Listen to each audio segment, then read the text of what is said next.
Sulawesi Selatan menetapkan Ernawati, seorang istri polisi atas kasus pencemaran nama baik atau ujaran kebencian. Pengumuman tersangka Ernawati berlangsung di ruang cyber Polda Sulsel, Jalan Perintis Kemerdekaan Makassar pada Senin 6 Maret 2023 siang. Tapi perjuangan tetap ditempuh.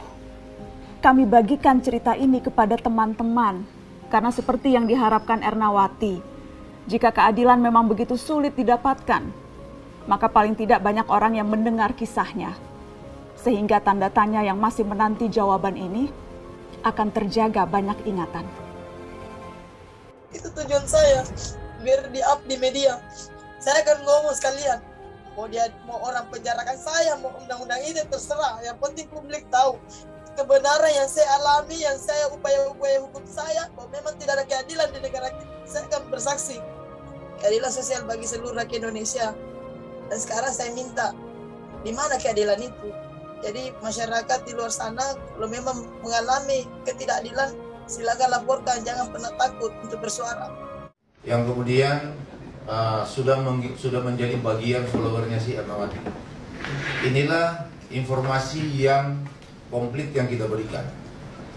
Jadi kalau kemudian dalam TikTok itu ya, dalam akun dia mengatakan bahwa kakaknya itu dibunuh oleh pihak kepolisian, itu isinya tidak benar. Karena apa? Disampaikan tadi bahwa ketika mau dilakukan otopsi oleh polisi untuk mengetahui sebab kematian, orang tua, istri, saudara-saudara, termasuk Ernawati sendiri, ini menolak untuk dilakukan otopsi oleh pihak kepolisian, seperti yang diperlihatkan tadi oleh Bapak Dirkrimum. Instansi terserah.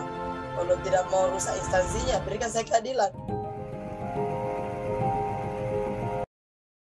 Kita ini negara hukum, harusnya kakakku itu diproses. Kalau memang kakakku DPO, diproses. Kalau memang kakakku perampok, diproses. Itu mau saya. Itu keinginan terbesar saya.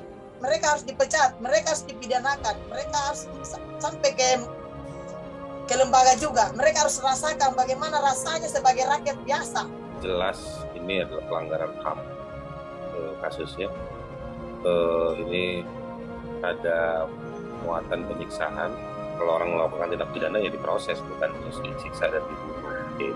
Itu alasan saya, Mbak Nana. Biar publik tahu. Terserah dia bilang mau rusak instansi, terserah. Kalau tidak mau rusak instansinya, berikan saya keadilan.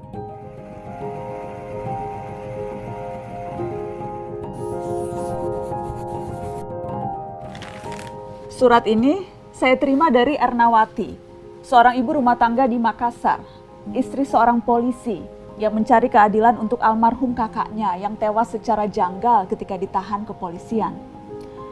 Lewat surat yang ia sampaikan, Ernawati meminta saya dan Narasi untuk menggaungkan cerita ini, sembari terus berharap kasus tewasnya sang kakak bisa menemui titik terang.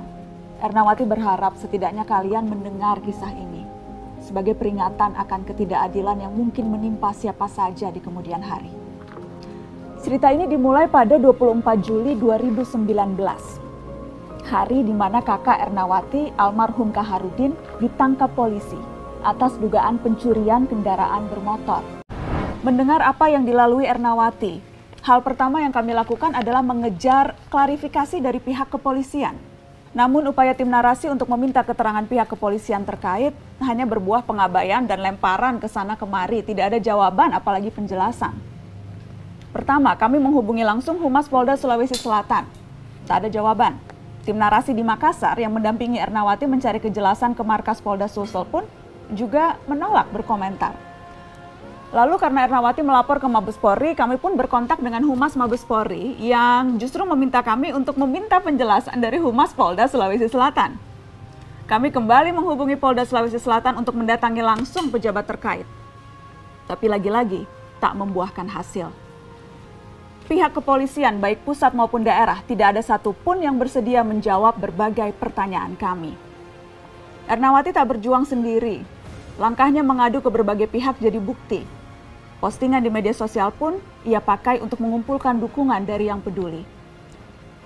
Uluran tangan itu awalnya datang dari Lokataru, lembaga sipil untuk mengadvokasi masalah hukum dan HAM. Menurut saya kasusnya dua. Satu kasus pembunuhan terhadap kakaknya, Ini sih jelas ini adalah pelanggaran HAM kasusnya.